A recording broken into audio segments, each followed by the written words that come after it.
Baby, Caroline Levitt is in deep doo-doo.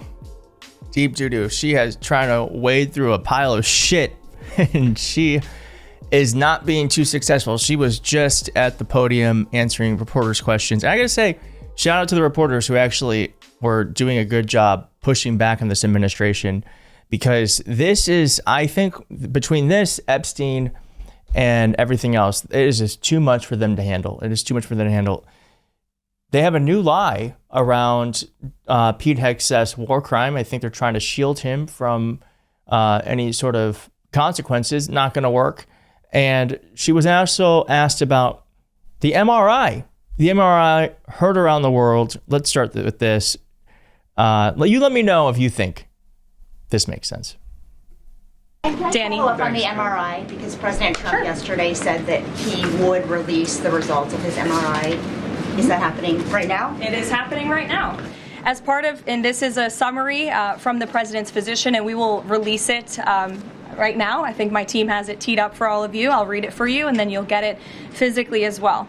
As part of President Trump's comprehensive executive physical, advanced imaging was performed because men in his age group benefit from a thorough evaluation of cardiovascular and abdominal health. The purpose of this imaging is preventative, to identify any issues early, confirm overall health, and ensure the president maintains long-term vitality and function. President Trump's cardiovascular imaging was perfectly normal. No evidence of arterial narrowing impairing blood flow or abnormalities in the heart or major vessels. The heart chambers are normal in size, the vessel walls appear smooth and healthy, and there are no signs of inflammation or clotting. Overall, his cardiovascular system shows excellent health. His abdominal imaging is also perfectly normal. All major organs appear very healthy and well perfused. Everything evaluated is functioning within normal limits with no acute or chronic concerns. In summary, this level of detailed assessment is standard for an executive physical at President Trump's age and confirms that he remains in excellent overall health.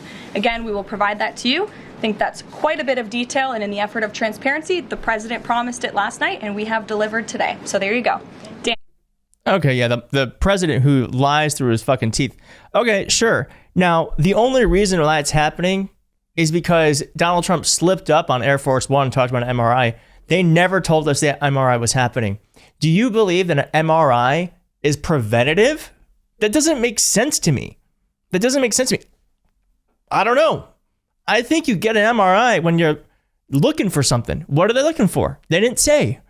They're just saying everything is fine. Okay, doesn't seem fine, does it? Donald Trump last night was saying that was a perfect MRI scan, just like the perfect phone call when he got impeached. We all know that phone call was not perfect. Okay. Now, she went on to say this about Donald Trump's health. And to constantly have to defend against these fake news and these attacks. And I will point out one fake news story over the weekend before I let you all go, from the New York Times that took about 1/3 of the president's daily calendar and his daily schedule and said that he's doing less than he did in his first term, or he might not be fit for the job. That is unequivocally false, and it's deeply unfortunate that this story was written by the same outlet and the same reporter who wrote this. Biden is doing 100% fine after tripping while boarding Air Force One.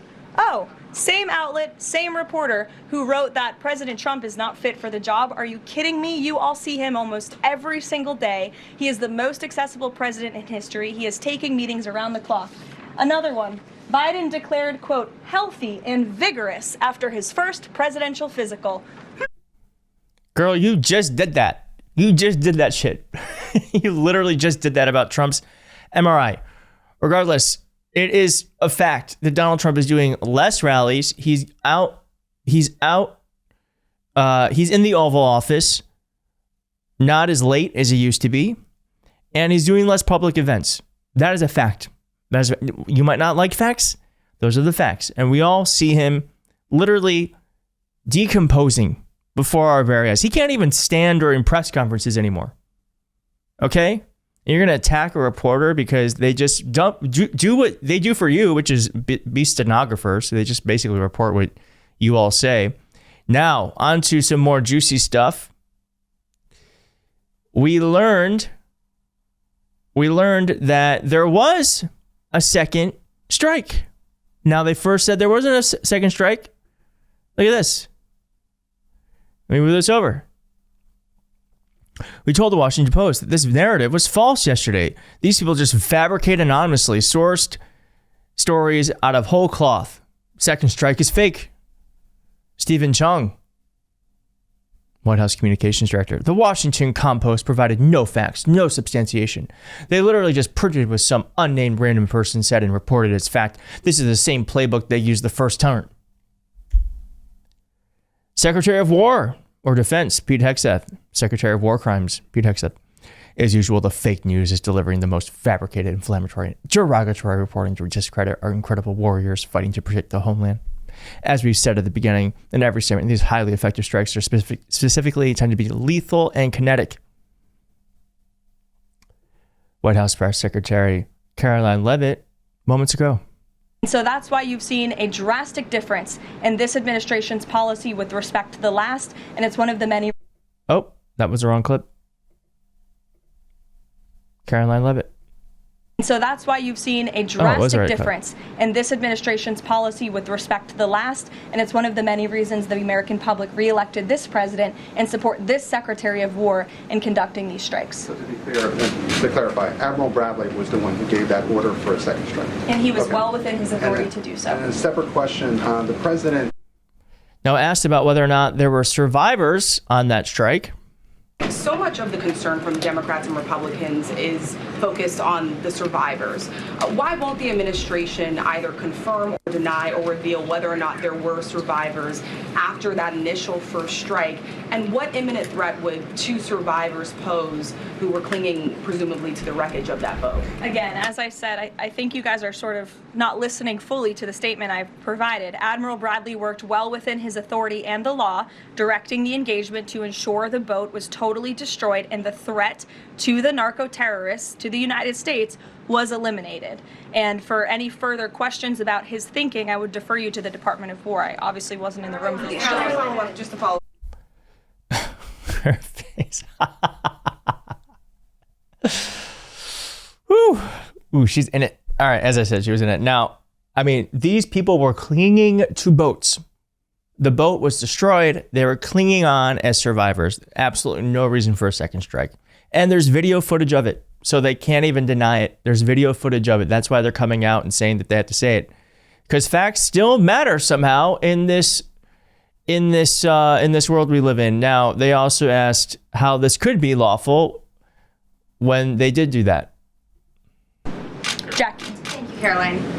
Following up on Gabe's question, you said that the follow-up strike was lawful. What law is it that allows no survivors? The strike conducted on September 2nd was conducted in self-defense to protect Americans in vital United States interests. The strike was conducted in international waters and in accordance with the law of armed conflict. And then on this... That's not going to fly. That's not going to... It was in defense. It was in defense. Now, she ended with this. Room who do reach out for comment, who try to get things right, and there are some that remain, but overwhelmingly the fake news that we see pumped out of this building on a day-to-day basis, it's honestly overwhelming to keep up with it all, and to constantly have to defend against these fake news and these attacks. And she's sick of the lying, she says, and then someone responded with this. But imagine how tired we are. Imagine how tired we are of it. But imagine. We're tired of the lies too, Caroline. You're the biggest purveyor of them. All right. Well, the Trump administration is in a bit of a pickle, aren't they? Aren't they? I don't think they're going to wiggle their way out of this one.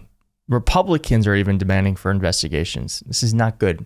They've named someone, and I think they're doing that to get Pete Hegseth, to get the smoke off of him. This guy's going to lawyer up. He's in deep shit. And what they're going to also do is, I bet you're going to see a lot of people start to leave, or either start to point fingers, or we're going to see a lot of, perhaps we're going to see a lot of leaks coming out about what really happened.